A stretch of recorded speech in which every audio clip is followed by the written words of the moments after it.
Welcome dear students. ఈరోజు మనం ప్రారంభించుకోబోతున్న నూతన అధ్యాయం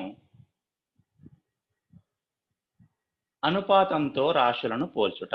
5వ అధ్యాయం ఇది. అనుపాతంతో రాశులను పోల్చుట.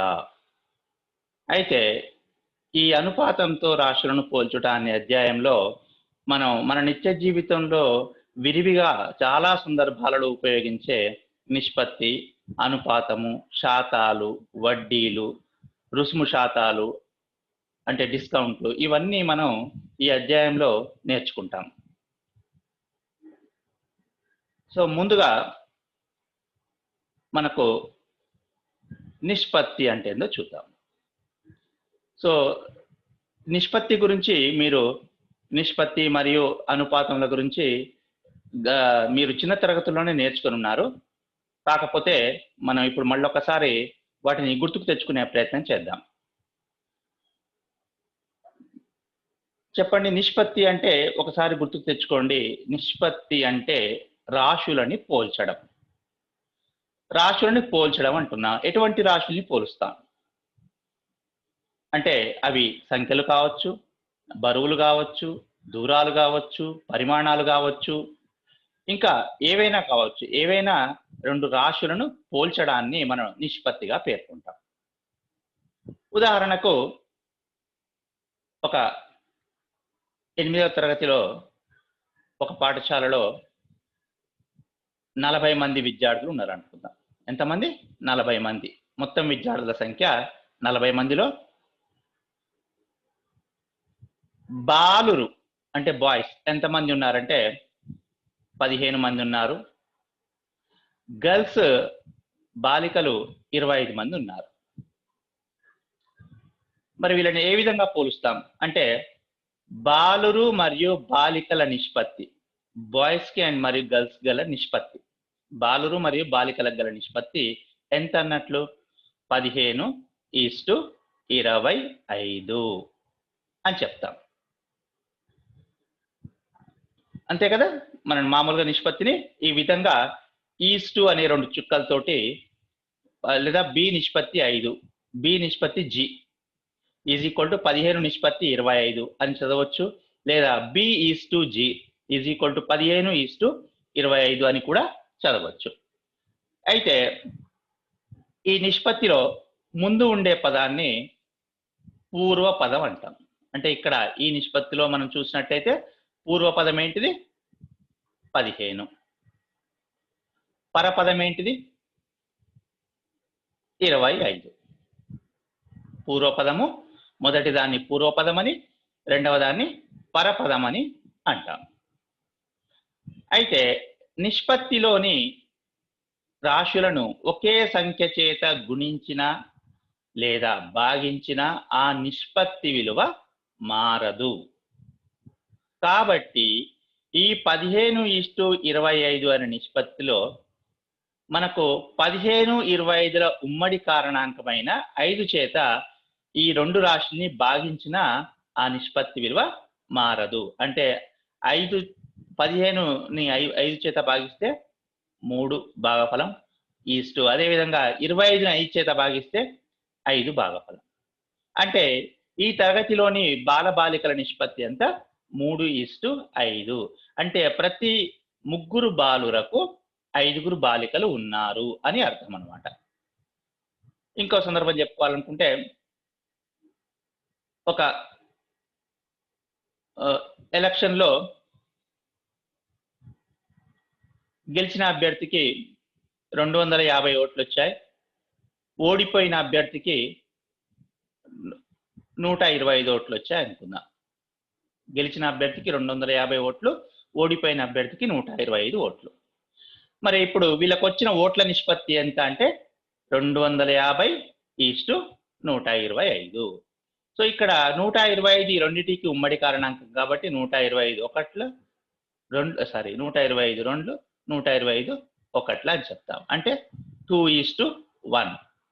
అంటే గెలిచిన అభ్యర్థికి ఎలా వచ్చాయి? ఓడిపోయిన అభ్యర్థికి వచ్చిన ప్రతి ఓటుకి గెలిచిన అభ్యర్థికి 2 ఓట్లు వచ్చాయని అర్థం అనమాట. అయితే ఈ విధంగా మనం ఉమ్మడి కారణాంకం చేత భాగించి రాయడాన్ని నిష్పత్తిని కనిష్ట పదాల్లో తెలపడం అంటాం. అంటే ఈ విధంగా మనం ఎప్పుడైనా నిష్పత్తిని కనిష్ట పదాలలో తెలపడానికే ప్రాధాన్యత ఇస్తాము అనేది మనం ముఖ్యంగా గుర్తుపెట్టుకోవాల్సిన విషయం. ఎందుకంటే నిష్పత్తిని సూక్ష్మ రూపంలో తెలియజేయడానికి మనం ఎల్లప్పుడూ ప్రయత్నిస్తాం అన్నమాట. సో ఈ విధంగా నిష్పత్తిని మనం మొదటి పదాన్ని పూర్వపదం అని, రెండవ పదాన్ని పరపదం అని అంటాం. సో నిష్పత్తిలోని పదాలను ఒకే సంఖ్య చేత గుణించినా భాగించినా ఆ నిష్పత్తి యొక్క విలువలో మార్పు రాదు. అంటే ఇప్పుడు దీని 2:1 బదులు 2 చేత రెండింటిని గుణిస్తే 2 2ల 4, 2 1ల 2. ఇది కూడా అంతే.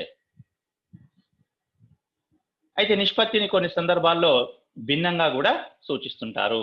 ఫర్ ఎగ్జాంపుల్ ఇక్కడ 3:5ని 3/5 అంటే బాలురలో బాలికల వంతు 3/5 ఉన్నదని చెప్పడం కోసం అన్నమాట. సో ఈ విధంగా నిష్పత్తిని మనం చిన్న క్లాసులో నేర్చుకున్నాం. ఒకసారి నిష్పత్తిలోని ముఖ్యమైన పాయింట్స్ ఒకసారి చూద్దాం మనం.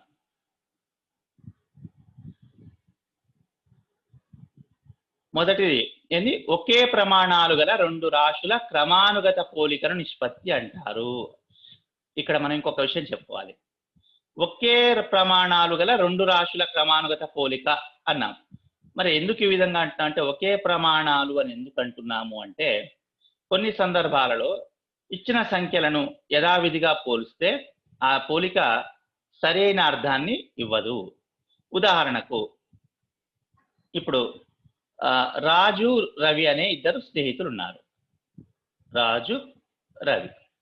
రాజు దగ్గర 5 రూపాయలు ఉన్నవి, రవి దగ్గర 50 పైసలు ఉన్నవి. మరి ఇప్పుడు వీళ్ళ దగ్గర ఉన్న డబ్బుల్ని పోల్చడం అంటే 5:50 అవుతుందా? ఆలోచించండి. అంటే ఇప్పుడు మీకు ఇలా చూస్తే ఏం కనబడుతుంది మీకు? రాజు దగ్గరే తక్కున్నట్లు, రవి దగ్గరే ఎక్కున్నట్లు మనకు కనబడుతుంది నిష్పత్తిని చూస్తే.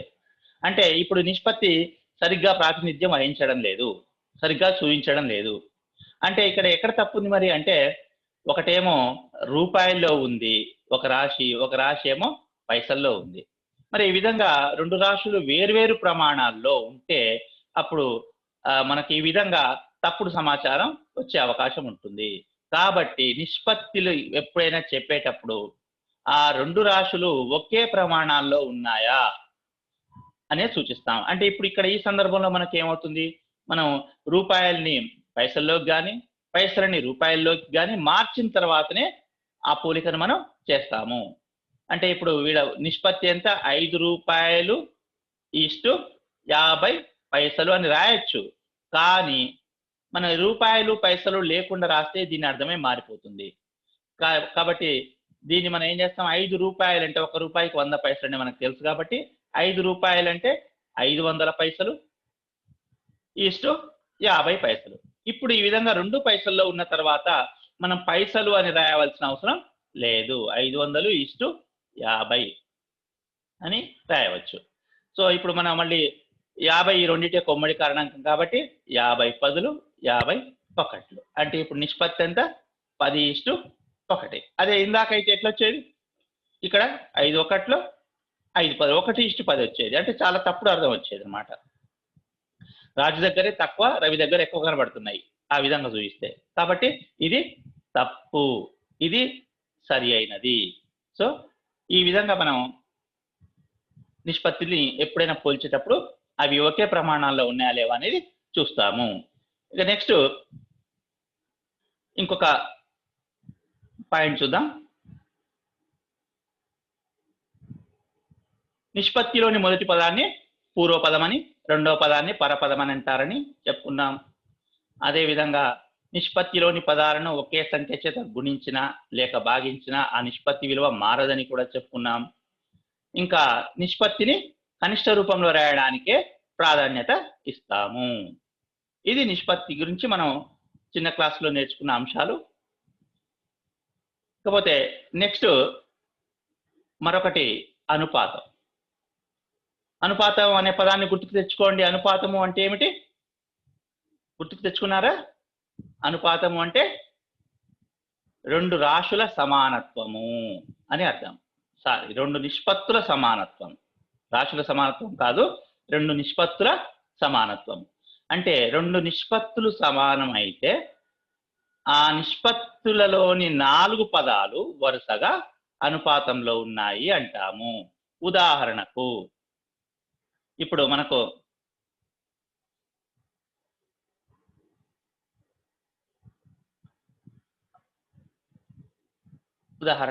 మనకు 3:2 అనే నిష్పత్తి తీసుకున్నాం. మన నిష్పత్తిలోని పదాలను ఒకే సంఖ్య చేత గుణించిన భాగించిన నిష్పత్తి విలువ మారదు కదా. సో కాబట్టి దీన్ని మనం 4 అనే సంఖ్య చేత ఈ రెండు పదాలను గుణించండి. 4 3 12, 4 2 8. ఇప్పుడు మరి రెండు నిష్పత్తులు సమానమే కదా. ఎందుకు? ఈ నిష్పత్తిలోని పదాలనే మనం ఒక సంఖ్య చేత గుణించాం. మళ్ళీ ఇప్పుడు మనం ఉమ్మడి కారణాంకమైన 4 చేత భాగిస్తే మళ్ళీ 3:2 వస్తుంది కదా. 4 3 4 2 ఆ విధంగా. ఇప్పుడు కాబట్టి ఈ రెండు నిష్పత్తులు సమానము. మరి ఈ విధంగా రెండు నిష్పత్తులు సమానమైనప్పుడు ఇప్పుడు వరుసగా 3 2 12 8 అనుపాతంలో ఉన్నాయి అంటాం. అనుపాతంలో ఉన్నాయి. ఈ విధంగా A:B C:D అనుకుంటే ABCDలు వరుసగా అనుపాతంలో ఉన్నాయి అనాలి. అయితే మనం క్రమం మారితే ఏమవుతుందిలే అని BACDలు అనుపాతంలో ఉన్నాయి అని అనకూడదు. ఖచ్చితంగా వాటి వరుస క్రమం అనేది మనం తప్పనిసరిగా పాటించాలి. ABCDలు అని వరుసగా చెప్పాలి. కానీ BACDలను CBADలను చెప్తే అది తప్పుడు సమాచారం అవుతుంది అనమాట. సో ఇక్కడ ABCDలు అనుపాతంలో ఉన్నాయి. అయితే ఈ విధంగా రెండు నిష్పత్తులు సమానమై వాటిలోని పదాలు అనుపాతంలో ఉన్నప్పుడు వరుసగా ఈ మధ్య పదాల లబ్ధం అంటే BCల లబ్ధం, ఈ అంత్య పదాల లబ్ధం అంటే ఈ చివరి పదాల లబ్ధానికి సమానం అవుతుంది. అంటే A:D B:C అవుతుంది కదా. చూడండి ఒక్కసారి ఇక్కడ 3 × 8 ఎంత అవుతుంది? 24. 2 × 12 ఎంత? 24. సమానమయ్యాయి కదా. ఈ విధంగా ABCDల అనుపాతంలో ఉంటే A:D B:C అవుతుంది. ఒకవేళ ఒక్కొక్కసారి మనకు A:B B:C అయిందనుకోండి కొన్ని సందర్భాలలో, అప్పుడు ABCలు అనుపాతంలో ఉన్నాయి అనాలి. ABCలు అని చెప్పాల్సిన అవసరం లేదు. ABCల అనుపాతంలో ఉన్నాయంటాం. ఈ విధంగా ఉన్నప్పుడు ఏమవుతుంది చూడండి, A:C B:B అంటే B:B అంటే మనం ఏం చూస్తాం? B² A:C అంటే A:C AC అవుతుంది అనమాట. ABCలు అనుపాతంలో ఉంటేనేమో B² AC అవుతుంది. ABCDలు అనుపాతంలో ఉంటేనేమో A:D B:C అవుతుంది. ఈ రెండు పాయింట్ మనం తప్పనిసరిగా గుర్తు పెట్టుకోవాల్సి ఉంటుంది. మొత్తం మీద అనుపాతం అంటే ఇది. సో అనుపాతంలోని ముఖ్యాంశాలు మనం ఒకసారి గుర్తుకు తెచ్చుకుంటే చూడండి, రెండు నిష్పత్తులు సమానమైతే ఆ నిష్పత్తులలోని పదాలు వరుసగా అనుపాతంలో ఉన్నాయి అంటారు. A:B C:D అయితే A, B, C మరియు Dలు అనుపాతంలో ఉన్నాయి అంటారు. అదేవిధంగా A, B, C మరియు Dలు అనుపాతంలో ఉంటే A:D B:C అవుతుందని చెప్పుకున్నాం మనం. దీన్ని ఏమంటాం మనం? అంత్యముల లబ్ధము మధ్యమముల లబ్ధము అనే ఒక సూత్రం సహాయంతో సూచిస్తాం దీన్ని. ఆ సూత్రం ఏంది? అనుపాతంలో ఉంటే అంత్యముల లబ్ధము మధ్యమములు. అంత్యములు అంటే చివరి పదాలు, మధ్యమములు అంటే మధ్య పదాలు. ABCDలలో చివరి పదాలు ఏంటివి? ADలు. వాటి లబ్ధం అంటే A:D. అట్లాగే మధ్యమములు అంటే మధ్యలో ఉన్నవి, బిసిలు వాటి లబ్ధం ఏంటిది బి ఇంటూ సి. అవి రెండు ఎట్లా ఉంటాయి అనుకున్నా మనం సమానం ఉంటాయని చెప్పుకుంటున్నాం. సో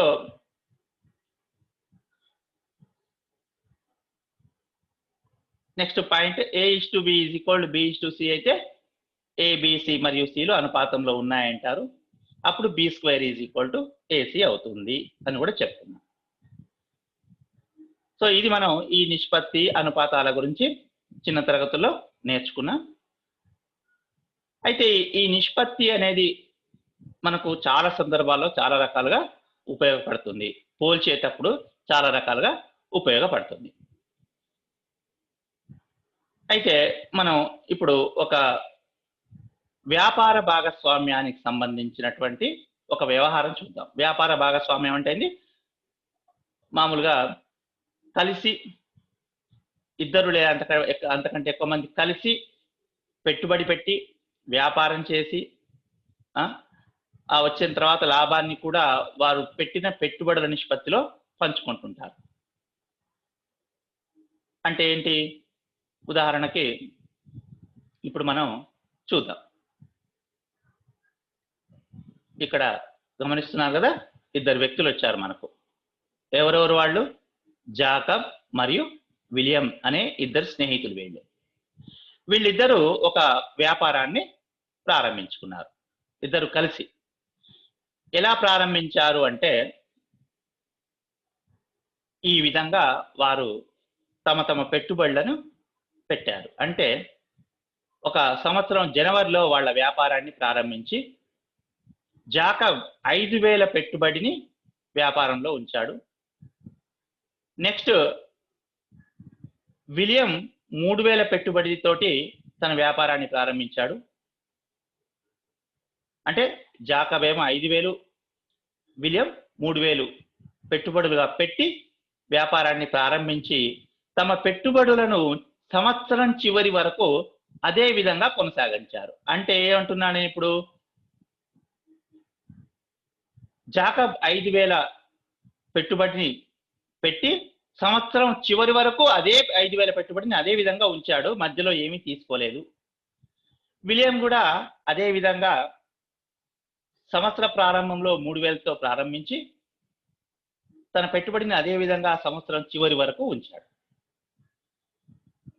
అయితే మరి ఇప్పుడు ఈ వ్యాపారంలో వీళ్లకు 1,600 రూపాయల లాభం వచ్చింది చివరికి అనుకుందాం. 1,600 రూపాయల లాభం వచ్చింది. దాన్ని ఎలా పంచుకోవాలి? మరి న్యాయంగా మనం ఆలోచిస్తే జాకబ్ 5,000 పెట్టుబడి పెట్టాడు, విలియం 3,000 పెట్టుబడి పెట్టాడు. కాబట్టి వాళ్ళు ఏ నిష్పత్తిలో అయితే పెట్టుబడులు పెట్టారో అదే నిష్పత్తిలో వాళ్ళు పంచుకోవడం అనేది న్యాయం. కాబట్టి ముందు వాళ్ళ పెట్టుబడుల నిష్పత్తి ఎంత? పెట్టుబడుల నిష్పత్తి 5,000:3,000 కదా. మరి ఈ రెండు కూడా 1000తో భాగించబడతాయి కదా. కాబట్టి నేను 1000తో భాగిస్తూ భాగఫలాలు రాస్తున్నాను. ఇది 1,000 ఇది 1,003. సో వీళ్ళ పెట్టుబడుల నిష్పత్తి 5:3. కాబట్టి మరి ఇప్పుడు ఈ 1,600ని 5:3 నిష్పత్తిలో పంచుకుంటారు. అంటే అర్థమైంది, 5 + 3 మొత్తం ఎంత? 8 భాగాలు చేసి లాభాన్ని. ఈ 5 ఎవరిది? జాకబ్ది. కాబట్టి జాకబ్కి 5 భాగాలు, విలియంకి 3 భాగాలు ఇస్తాం, అంతే కదా. అంటే ఏ విధంగా ఇస్తాం ఒకసారి చూడండి. 1,600ని ఎన్ని భాగాలు చేస్తున్నాం? 8 భాగాలు చేస్తూ జాకబ్కి ఎన్ని భాగాలు ఇస్తున్నాం? 5 భాగాలు ఇస్తున్నాం. అంటే ఎంత వస్తుంది? 8 2 16, కాబట్టి 200 వస్తుంది. 200 × 5 1,000 రూపాయలు. ఇది ఎవరిది? 5 భాగాలు ఎవరికి? ఇది జాకబ్కి కదా. నెక్స్ట్ విలియంకి ఎంత వస్తుంది? ఆ విధంగా అంటే 1000లో పోగా మిగిలిన 600 అని చెప్పొచ్చు, లేదా ఇట్లా కూడా ఆలోచించుకోవచ్చు. 1,600లో 8 భాగాలు చేస్తూ విలియంకి ఎన్ని భాగాలు ఇవ్వాలి మనం? 3 వాటాలు. కాబట్టి × 3, 8తో భాగిస్తే 200లో పోతుంది కాబట్టి 200 ఇంటూ 3 600. అంటే ఇప్పుడు ఈ వ్యాపార భాగస్వామ్యంలో మన జాకబ్ ఏమో 1000 రూపాయల లాభాన్ని, విలియం 600 లాభాన్ని పొందాల్సి ఉంటుంది. ఎందుకంటే వాళ్ళు పెట్టుబడి పెట్టిన నిష్పత్తి ఆ విధంగా ఉందన్నమాట. పెట్టుబడుల నిష్పత్తి 5:3 కాబట్టి వాళ్ళ లాభాల నిష్పత్తి కూడా 5:3 గానే ఉండాలి. చూడండి 1000:600 ఏమవుతుంది?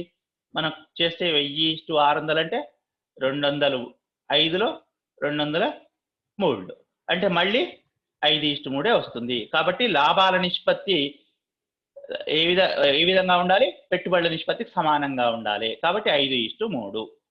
ఓకే, ఇంకొక సందర్భం చూద్దాం. ఇక్కడ ఏం చేశాం? ఇక్కడ ఇప్పుడు మొదటి సందర్భంలో ఏం చూసాం మనం? జాకబ్ 5,000 తోటి, విలియం 3,000 తోటి ప్రారంభించి పెట్టుబడిని అదే విధంగా ఉంచి చివరి వరకు కొనసాగించి సంవత్సరం చివరి వరకు వచ్చిన లాభాన్ని పంచుకున్నారు. సో నెక్స్ట్ ఇంకో సందర్భం చూద్దాం మనం. ఇప్పుడు మళ్ళీ వాళ్ళిద్దరే, జాకబ్ విలియమ్సే నెక్స్ట్ సంవత్సరం అంటే 2వ సంవత్సరం ఏం చేశారు చూద్దాం. వాళ్ళు ఈ విధంగా పెట్టుబడి పెట్టారు. 2వ సంవత్సరం ఏ విధంగా గమనించండి. జనవరి నుంచి డిసెంబర్ వరకు సంవత్సరం ఉంటుంది కదా. జాకబ్ ఈసారి కూడా 5,000 తోటే ప్రారంభించాడు కదా. ఈసారి కూడా 5,000 తోటే ప్రారంభించాడు. విలియం కూడా ఈసారి 5,000 పెట్టాడు. పోయిన సంవత్సరం ఎంత పెట్టాడు? 3,000 కదా. ఈసారి విలియం కూడా 5,000 పెట్టాడు. అయితే తేడా అలా ఏమొచ్చింది అంటే ఈసారి జాకబ్ తన పెట్టుబడిని సెప్టెంబర్ వరకే ఉంచడం జరిగింది. తర్వాత తన పెట్టుబడి తీసేసుకున్నాడు. కాబట్టి ఇక్కడ అక్టోబర్లో, నవంబర్లో, డిసెంబర్లో ఆయన పెట్టుబడి ఏమీ లేదు కదా. గమనించారు కదా. సో ఇప్పుడు ఈ సంవత్సరం ఏం జరిగింది? ఇద్దరు సమాన పెట్టుబడి పెట్టినా జాకబ్ తన పెట్టుబడిని 9 నెలలు ఉంచితే విలియం తన పెట్టుబడిని 12 నెలలు ఉంచడం జరిగింది. కాబట్టి ఇప్పుడు మరి పెట్టుబడుల ఆధారంగానే వాళ్లకు లాభాలు పంచుదామా? ఈ సంవత్సరం ఎంత లాభం వచ్చిందంటే 2,800 లాభం వచ్చిందండి. 2,800 లాభాన్ని మరి వీళ్ళకి ఎట్లా పంచాలి ఆలోచించండి. ఎవరికి? ఇద్దరు సమాన పెట్టుబడి పెట్టారు కాబట్టి సమానంగా పంచుదామా? కాదు కదా. ఎందుకు? జాకబ్ తన పెట్టుబడిని 9 నెలలు మాత్రమే ఉంచితే విలియం తన పెట్టుబడిని 12 నెలలు ఉంచాడు. కాబట్టి ఇద్దరికి సమానంగా పంచడం న్యాయం కాదు. కాబట్టి ఇప్పుడు ఏం చేస్తాం? వీళ్ళు పెట్టుబడి పెట్టిన కాలాల నిష్పత్తిలో పంచుతాము. అంటే వీళ్ళ పెట్టుబడి పెట్టిన కాలాలు ఎంత? 9 నెలలు ఈస్టు 12 నెలలు. ఈ నిష్పత్తిలో పంచుతాము. అంటే 9:12లో పంచుతాము. 9:12 అంటే వాటిని మనం కనిష్ట రూపంలో రాస్తే అంటే 3 చేత భాగించవచ్చు కాబట్టి 3 3లో పోతుంది, 3 4లో పోతుంది. అంటే ఇప్పుడు 7 వాటాలు చేసి ఈ మొదటిది ఎవరిది? జాకబ్ వాటా. 3 వాటాలు జాకబ్కి. రెండవది 4 వాటాలు ఎవరికి? విలియానికి ఇస్తాము. అంటే ఎంత వస్తుంది చెప్పండి? 2,800ని మొత్తం ఎన్ని వాటాలు చేస్తున్నాం? 3 + 4 7 వాటాలు చేసి అందులో జాకబ్ వాటాకు ఎంత ఇస్తున్నాం? 3 వాటాలు ఇస్తున్నాం. అంటే 7 400లో పోతుంది కాబట్టి 4 1200. ఇది జాకబ్ వాటా. మరి విలియం వాటానేమో ఎంత? మిగిలిన 1600 అని చెప్పొచ్చు. లేదా మళ్ళీ మనం లెక్క ప్రకారం చేస్తే ఎంత వస్తుంది? 7 × 4లో పోతుంది కాబట్టి 4 1600. సో ఈ విధంగా వాళ్ళు పంచుకుంటారు. అంతే కదా. మొదటి సందర్భంలోనేమో పెట్టుబడులు వేరువేరుగా ఉన్నాయి, కాలాల నిష్పత్తి సమానంగా ఉంది కాబట్టి పెట్టుబడుల నిష్పత్తిలో పనిచేసాం. ఈ సందర్భంలో ఏం చేశాం? పెట్టుబడులు సమానంగా ఉన్నాయి కానీ కాలాలు వేరువేరుగా ఉన్నాయి. వాళ్ళు పెట్టుబడి పెట్టిన కాలాలు వేరువేరుగా ఉన్నాయి. కాబట్టి ఈ సందర్భంలో ఏం చేసాం? మనం కాలాల నిష్పత్తిలో పంచాం. మరి వీళ్ళకి ఇప్పుడు 3వ సంవత్సరం ఒక సమస్య వచ్చింది. ఆ సమస్య ఏందో చూద్దాం. 3వ సంవత్సరం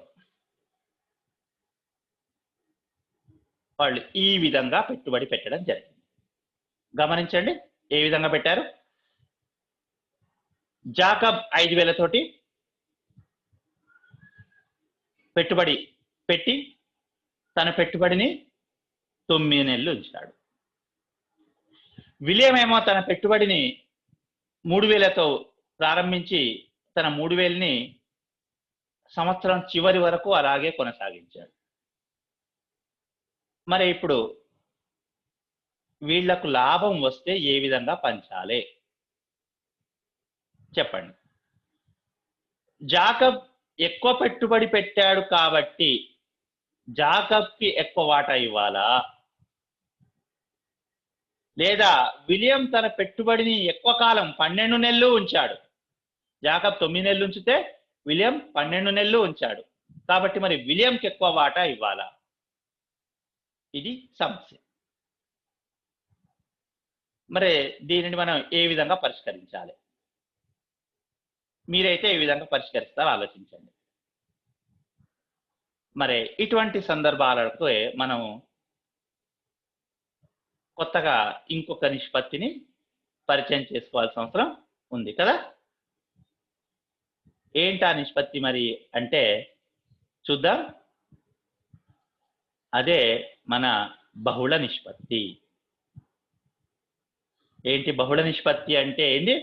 2 నిష్పత్తులను ఒకే నిష్పత్తిగా రాయడము. 2 నిష్పత్తులను ఒకే నిష్పత్తిగా రాయడాన్నే మనం బహుళ నిష్పత్తి అంటాము. మరి 2 నిష్పత్తులను ఒకే నిష్పత్తిగా ఏ విధంగా రాస్తాము అంటే ఉదాహరణకు ఒక నిష్పత్తి 2:3 ఉంది, మరొక నిష్పత్తి 5:7 ఉంది. ఈ 2 వేర్వేరు నిష్పత్తులు ఉన్నప్పుడు వాటి యొక్క పూర్వ పదాల లబ్ధము అంటే మొదటి పదాల లబ్ధము, వాటి యొక్క పరపదాల లబ్ధము అంటే రెండవ పదాల లబ్ధం ల యొక్క నిష్పత్తిని వాటి యొక్క బహుళ నిష్పత్తి అంటారు. అంటే 2x5 10 3x7 21. దీనిని 2:3 మరియు 5:7ల బహుళ నిష్పత్తి అంటాం. ఓకే, మరి దీన్ని ఏ విధంగా ఉపయోగపడుతుందో తర్వాత చూద్దాం. సో బహుళ నిష్పత్తి అంటే 2 నిష్పత్తుల యొక్క పూర్వ పదాల లబ్ధము మరియు పరపదాల లబ్ధముల యొక్క నిష్పత్తిని ఆ 2 నిష్పత్తుల బహుళ నిష్పత్తి అంటాము. ఓకే, సో మనం నిర్వచనం చూద్దామా? చూడండి,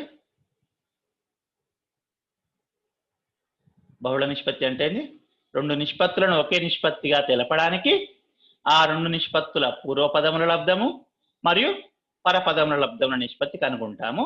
దీనినే మనం బహుళ నిష్పత్తి అంటాము. సో A:B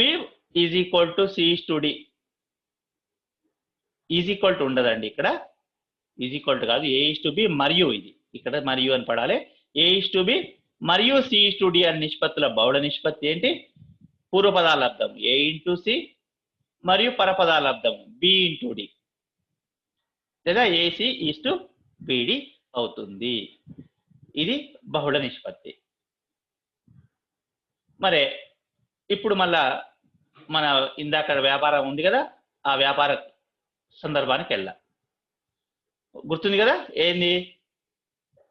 మన జాకబ్ ఏమో 5,000 పెట్టుబడి పెట్టి 9 నెలల నుంచి తన పెట్టుబడిని వెనక్కి తీసుకున్నాడు.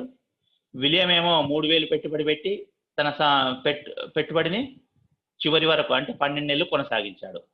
ఇప్పుడు మరి ఒకసారి చూద్దామా వీళ్ళ పెట్టుబడుల నిష్పత్తి ఏ విధంగా ఉంది?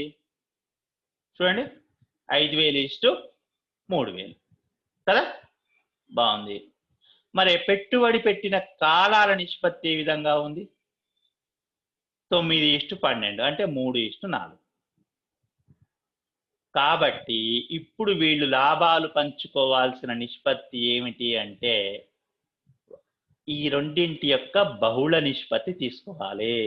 ఏ రెండింటి యొక్క బహుళ నిష్పత్తి? 5:3 మరియు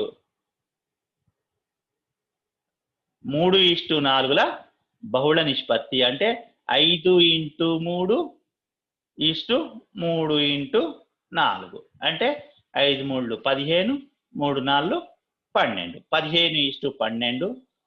అయితే ఈ రెండింటికి 3 ఉమ్మడి కారణాంకం కాబట్టి 3 చేత భాగిస్తే 3 5లో 3 4లో పోతుంది.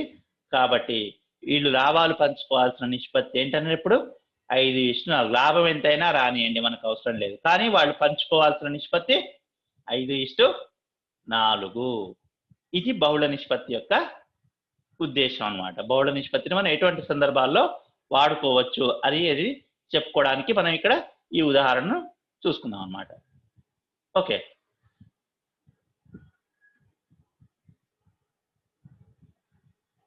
ఇప్పుడు నెక్స్ట్ ఇంకొక మనకు చాలా తెలిసిన సందర్భము, తెలిసినటువంటి పదము ఏంటది? శాతం. శాతం చాలా సార్లు విన్నాం మనం, శాతము అంటే ఏందనేది. మరి శాతాన్ని మనం ఏ విధంగా చెప్పుకోవచ్చు? శాతము అంటే ఏంది? మీరు చిన్న క్లాసులో కూడా చూశారు. శాతము అంటే ఏంది?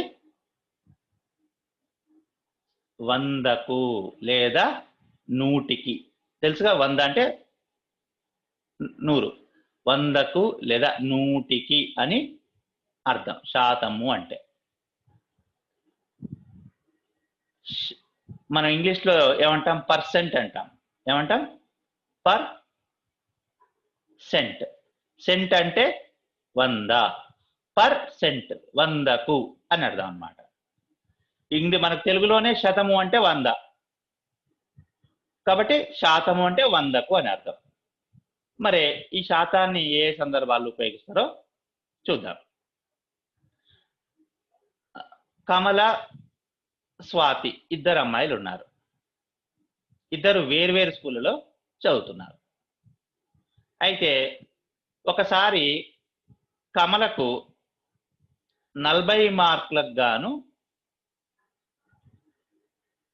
ఆ అమ్మాయికి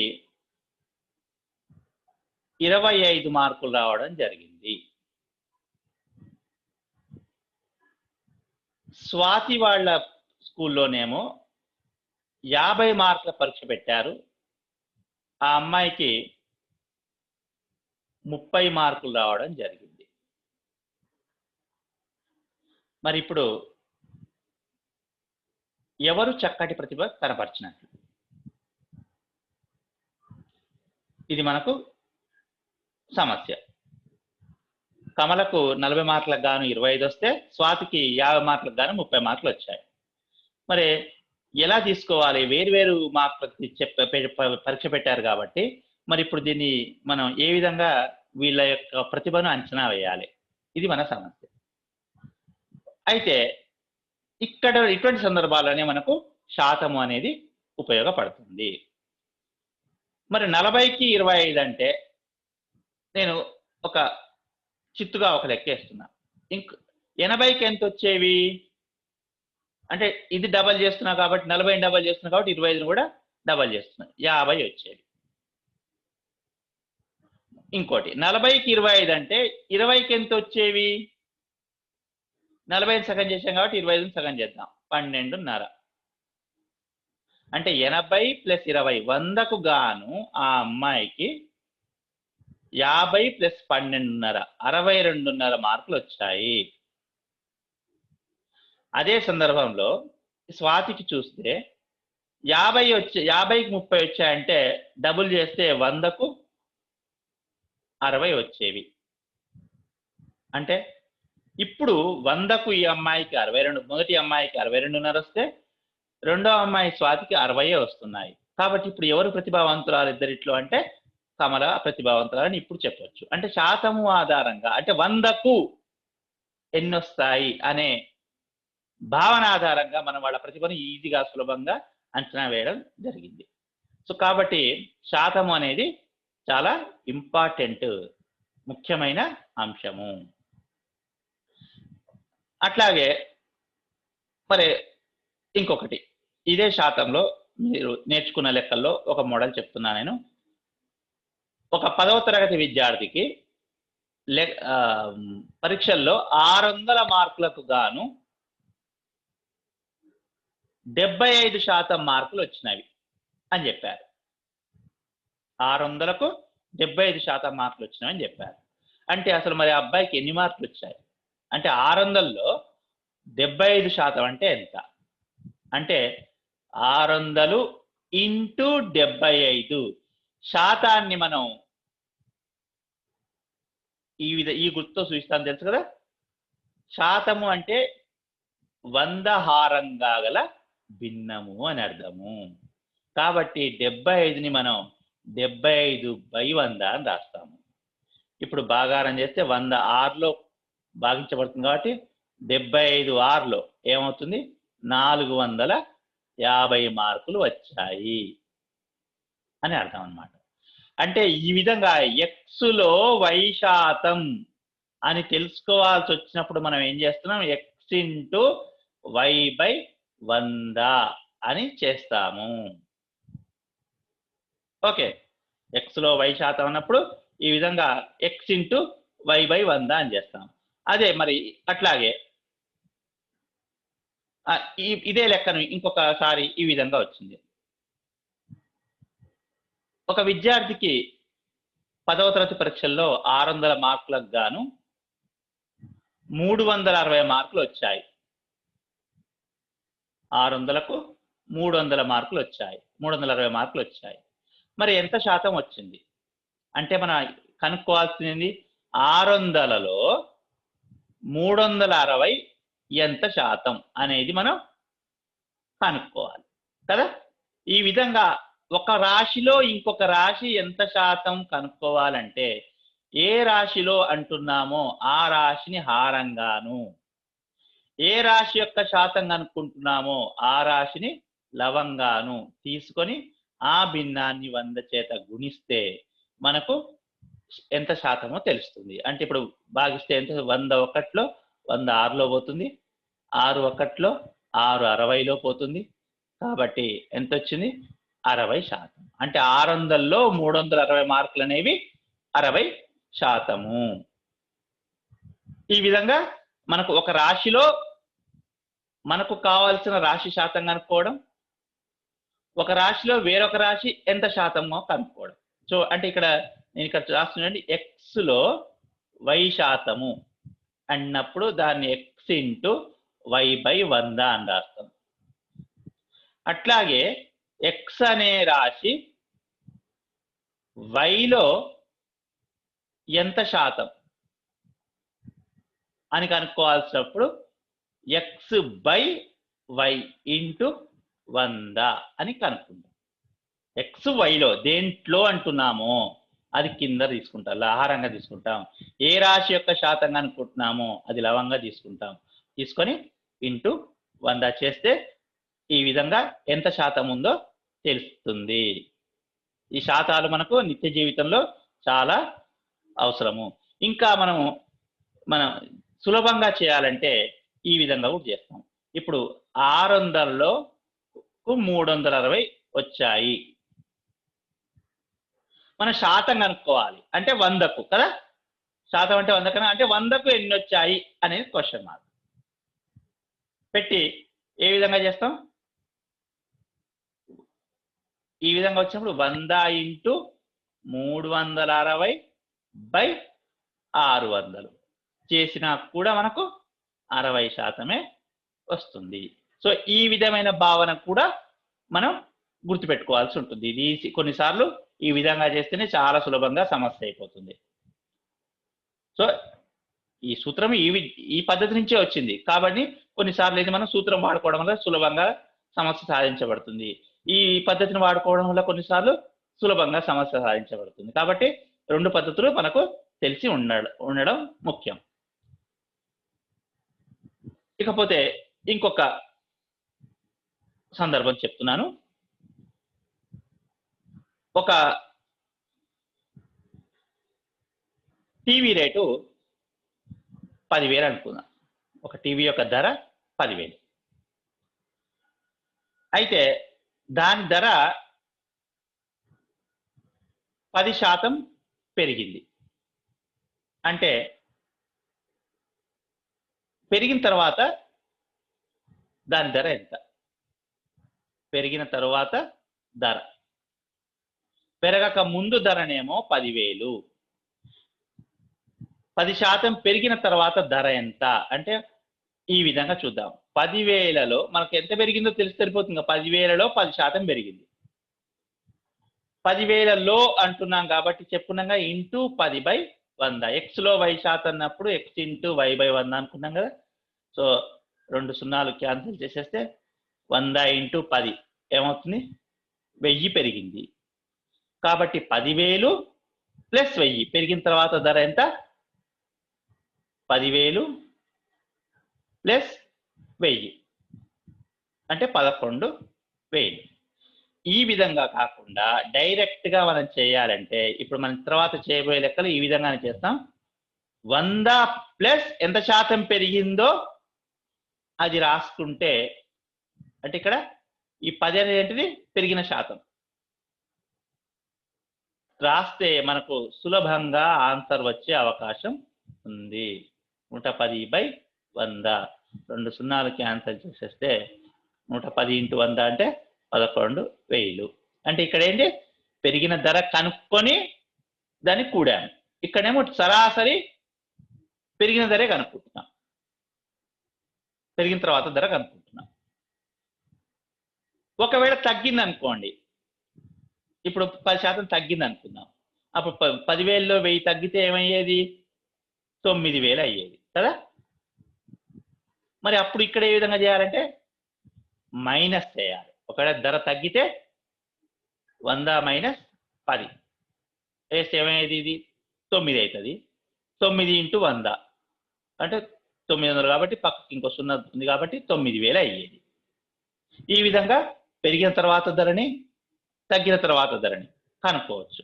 అంటే ఇప్పుడు దీన్ని సులభంగా నేను చెప్పేది ఏంటంటే, ఒక రాశి x% పెరిగితే, x అని లేకపోతే ఈ విధంగా అనుకోవచ్చు, x అనే రాశి y% పెరిగితే పెరిగిన తర్వాత ఆ రాశి ఎంత అంటే x ఇంటూ 100 ప్లస్ y/100 ఉంటుంది.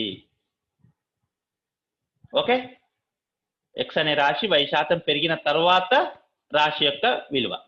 ఒకవేళ తగ్గింది అనుకోండి, ఆడ మనం మైనస్ పెడితే తగ్గిన తర్వాత రాశి విలువ వస్తుంది. ఇదే సమస్యను ఈ విధంగా ఇచ్చారనుకోండి, ఏంది? ఒక టీవీ ధర 10% పెరిగి 11,000 అయింది. మరి పెరక్క ముందు టీవీ ధర ఎంత అంటే ఇక్కడ మనం ఏం చేసాం? 10,000 పెరిగిన తర్వాత ధర కనుక్కోవడం కోసం 100 ప్లస్ 10/100 చేత గుణించాం కదా. మరి ఈ విధంగా పెరిగిన తర్వాత ధర ఇచ్చి పెరక్క ముందు ధర కనుక్కోనప్పుడు ఇదే భిన్నాన్ని విలోమంగా తీసుకుంటాం. అంటే 100/100 ప్లస్ 10 అని తీసుకుంటే మనకు ఆ విలువ వచ్చేస్తుంది. అంటే ముందుది కనుక్కోవాలంటేనేమో పైన 100 తీసుకోవాలి, తర్వాతది కనుక్కోవాలంటేనేమో కింద 100 తీసుకోవాలి అనేది మనం గుర్తుపెట్టుకుంటే ఇటువంటి సమస్యల్ని చాలా సులభంగా చేయవచ్చు. సో ఇది మనకు శాతము. ఒక్కసారి మనం శాతంలో ముఖ్యమైన అంశాలు చూసినట్లయితే చూడండి, శాతము అంటే ఒక సంఖ్యను 100తో పోల్చడం, అనగా ప్రతి 100కు అని అర్థం. శాతం అంటే 100 హారంగా గల భిన్నం అని కూడా చెప్పవచ్చు అనుకున్నాం మనము. అయితే x అనే రాశిలో y% కనుక్కోవాలంటే ఏం చేయాలని చెప్పుకున్నాం మనం? x into y/100. అదేవిధంగా x అనే విలువ y అనే రాశిలో ఎంత శాతమో కనుక్కోవాలంటే ఏం చేస్తాం? x/y ఇంటూ 100% సమానం అని చేస్తాము. ఇది ఇంకొక ముఖ్యమైన ఏంటిది? x అనే రాశి విలువ y% పెరిగిన తర్వాత ఆ రాశి విలువ x ఇంటూ 100 ప్లస్ y/100 అవుతుంది. అదే పెరిగిన తర్వాత ఇచ్చి ముందుది కనుక్కోవాలంటే ఏం చేస్తాం? ఈ భిన్నాన్ని రివర్స్ తీసుకుంటాం, విలోమం తీసుకుంటాం. నెక్స్ట్ x అనే రాశి విలువ y% తగ్గిన తర్వాత రాశి విలువ ఏమవుతుంది? x into 100 minus y by 100 అవుతుంది. సో ఇది మనకు ఈ అధ్యాయానికి పరిచయం. ముందు ఈ అంశాలు మనకు వస్తేనే మిగతా అధ్యాయం మనం చేయడానికి ఈజీగా ఉంటుంది. కాబట్టి ఈ అంశాలు మనం ఖచ్చితంగా మనం నేర్చుకున్న తర్వాతనే అధ్యాయం ఆరంభిస్తాము. ఇంతటితో ఈరోజు క్లాస్ ముగిస్తున్నాను. తదుపరి క్లాస్లో మనం ఈ అధ్యాయానికి సంబంధించిన సమస్యలు స్టార్ట్ చేద్దాము. అంతవరకు బాయ్.